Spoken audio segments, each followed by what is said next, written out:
Hey guys, it's Ndoplex and welcome back to another video. Today we're going to be talking about Monster Hunter Wilds. This is going to be the latest installment of Capcom's Monster Hunter franchise, releasing in just 8 days. And if you're like me, I have been a massive fan of Monster Hunter since really for me was when the new generation of Monster Hunter came about, which in that regards is Monster Hunter World and Monster Hunter Rise. Now I've got over 200 hours in Monster Hunter World and over 330 hours in Monster Hunter Rise. So I'd say I'm a pretty seasoned Monster Hunter player, and I think both games have their high points for sure. There are definitely good things about both games. I would say in general the ecosystem and the way the world was put together and the monsters, environments and stuff like that were definitely done a lot better in Monster Hunter World, which is our older games. But I would say I really enjoyed the fun and unique gameplay that we had with the new Silkbind skills and stuff like that in Monster Hunter Rise. So they both do different things very, very well, and each of them definitely has a cult following of people who prefer Monster Hunter World or who prefer Monster Hunter Rise. There obviously is overlap because Monster Hunter is Monster Hunter, and it is always fun to hunt giant monsters with giant swords. So there is obviously a great overlap. I will say that I recently revisited these games with a friend of mine who was totally new to the franchise, and I kind of put him in with both of the games at the same time, and he found it much easier to come acclimatized to Monster Hunter Rise's combat.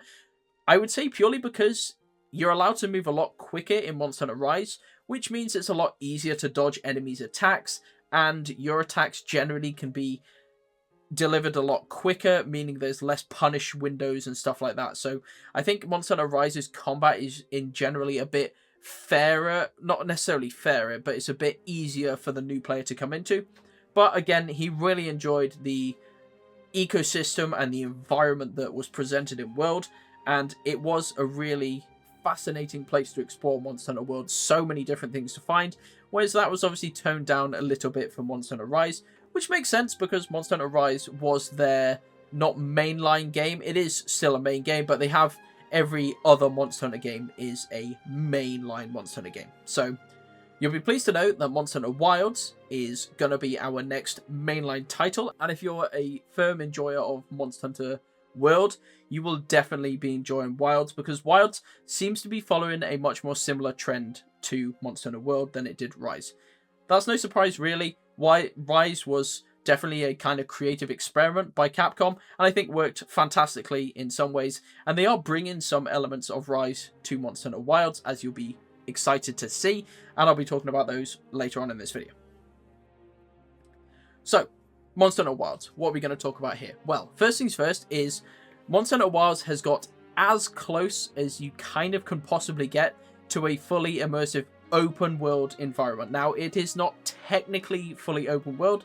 It's not quite like Skyrim or anything like that, where you can just, oh, I see this mountain, I'm going to go right over to that and travel over it. It's not quite open world in that sense, but there is a massive area to explore, and there are these transition zones between different areas where it is not technically a loading screen, but it is a mandatory transition section. You'll see what I mean when you get to the game. But as far as a Monster Hunter game goes, this is the most open world we have ever seen, and I'm very excited to see what they have to offer.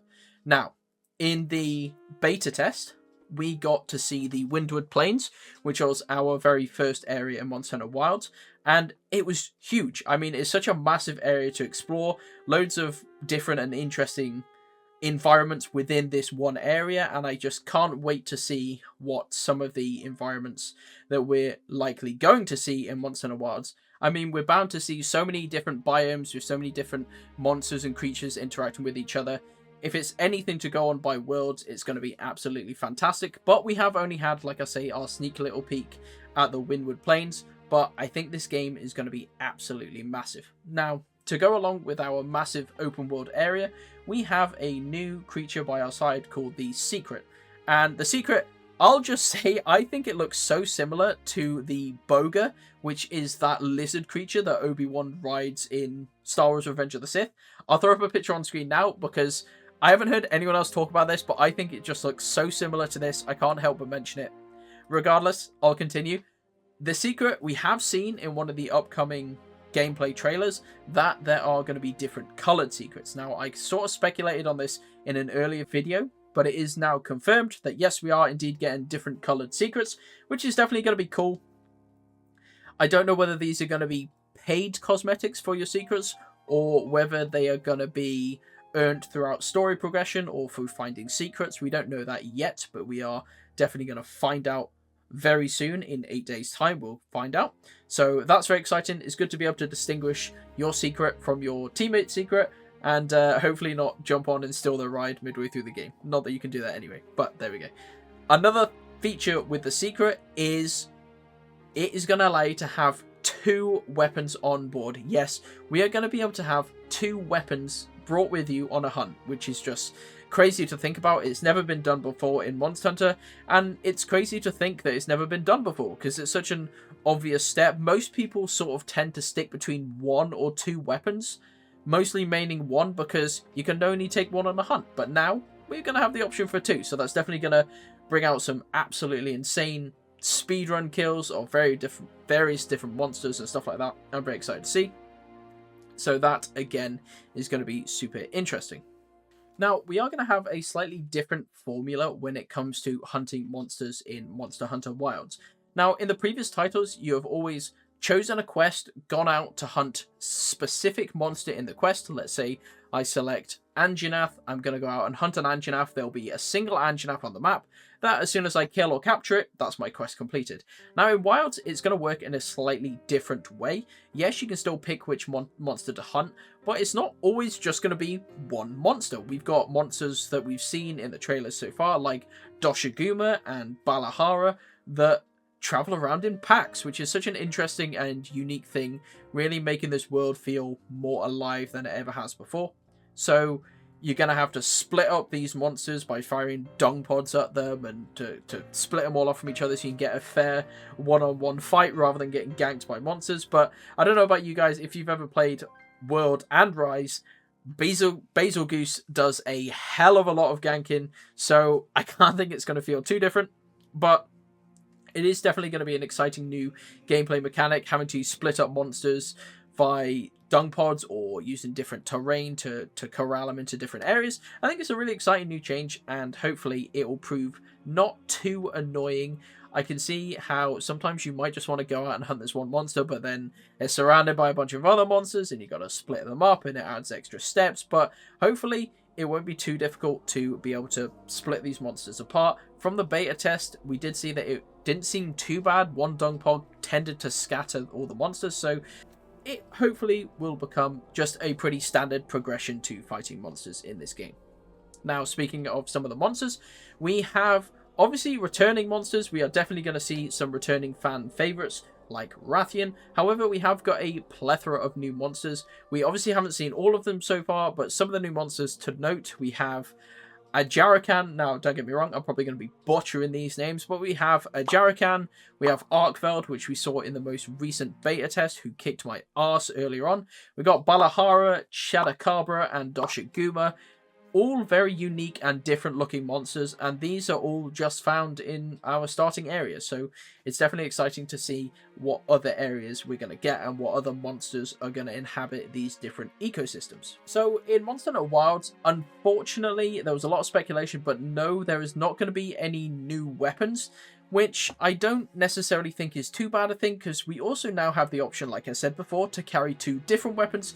So not having any new weapons isn't going to affect us too much. It is always nice to see new weapons. However, we're not getting any, so let's not dwell on that fact too much. What we are getting, however, is new weapon mechanics, specifically our new focus mode, which is going to be an absolutely invaluable tool in helping us aim our big wind-up attacks. This allows you to literally full 360 a charge slash from a greatsword, or a super amped element discharge from a charge blade. It allows you to fully aim this to wherever you want. Now, before, it was locked into the direction that you started the attack at. If your attack is started in the forward, it's going to end forward. You have very little control over where it's going to go, and this made it difficult, especially with these slower weapons, to actually land attacks properly. However, like I say, we are getting this focus mode, which allows us to, on the fly, change the camera direction and hit the monsters, even if they're circling around you like crazy.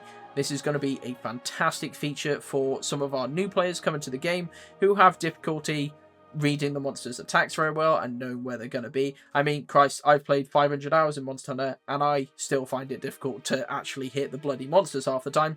So hopefully this will help us out. And coming along with this focus mode, we have the wound mechanic, which is very much tied to the focus mode. And if you are able to create a wound on a monster by dealing damage, if you then hit the monster with a specific strike in focus mode, this will allow you to do a wounding attack, which will normally disrupt the monster's attacks or movements and stuff like that, maybe knock them over, and will also provide you with a nice crispy monster drop. Now, monster drops in Monster Hunter Wild are automatically picked up into your inventory, which you'll be very happy to know. No more running around trying to pick up those shiny items amidst the fight and getting your ass kicked by a Rajang who you just needed one more horned fang to complete your armor set. Not anymore, is going to go straight into your inventory, which is absolutely fantastic. Another thing to mention with our open world is we're going to get a lot of different weather conditions. We saw in the beta, we saw the Windward Plains had our lightning storm kind of roll in across the map, turn everything a very dark blue color, add lightning coming down. These unique weather effects are just going to make the world feel even more alive and interactive and feel more like a genuine real place, which I really think they're going for a very realistic style approach here in Monster Hunter Wilds, so that's very cool. Monster Hunter Wilds multiplayer is definitely going to be easier than ever, allowing your friends to jump in and out of lobbies very quickly and seamlessly throughout the game. No more messing around trying to send invites and sync up your games to the right progression for each other and stuff like that. Nope, you'll be able to join into your friend's game at any time during a quest, and when the quest is complete, if you're playing story missions, you'll be automatically returned to your own world so that you can progress any cutscenes or anything like that with your own character. So you'll see your own character with her armor in the in-game live cutscenes. So that just seems like a great way to do it. And for you solo players out there, there is also an option to have AI-controlled teammates. Now, I did check this out on the beta a little bit, and it was actually pretty good. The AI seemed very competent indeed, much like the ones in Monster Hunter Rise, except even more refined. For example, there's a clip of me where the monster ends up going to sleep, and I set down some barrel bombs, and my AI teammates run up right beside me, set down barrel bombs as well, and then wait for me to do the first attack, waking up the monster. So even if you're a solo player, but still like the help of teammates, you can do this by just recruiting AI teammates whenever you want by firing an SOS flare. So that is definitely going to be a fantastic feature as well. And that's pretty much going to be it for my broad overview of what we're going to expect in Monster Hunter Wilds. Of course, there's so many different new features coming to Monster Hunter Wilds, I couldn't possibly explain it all to you in a 20-minute video. However, if you don't want me to break down any more specific parts of Monster Hunter Wilds as to what's upcoming, rather than just doing one big overview, do let me know. As a final thing, I will say that the producers have even stated that they went out and have drawn a lot of inspiration from real-life nature documentaries and observations that they've had to try and create the most cohesive ecosystem within the game they possibly can. And hopefully we come to see all this when the full game releases in just 8 days. So let me know if you guys are excited as well. If you're enjoying the videos, please be sure to like, sub, turn on that notification. It really helps, and we are trying so hard to reach 1,000 subs. I hope to see you guys in the next video. Take care, and I'll see you next time. Bye-bye.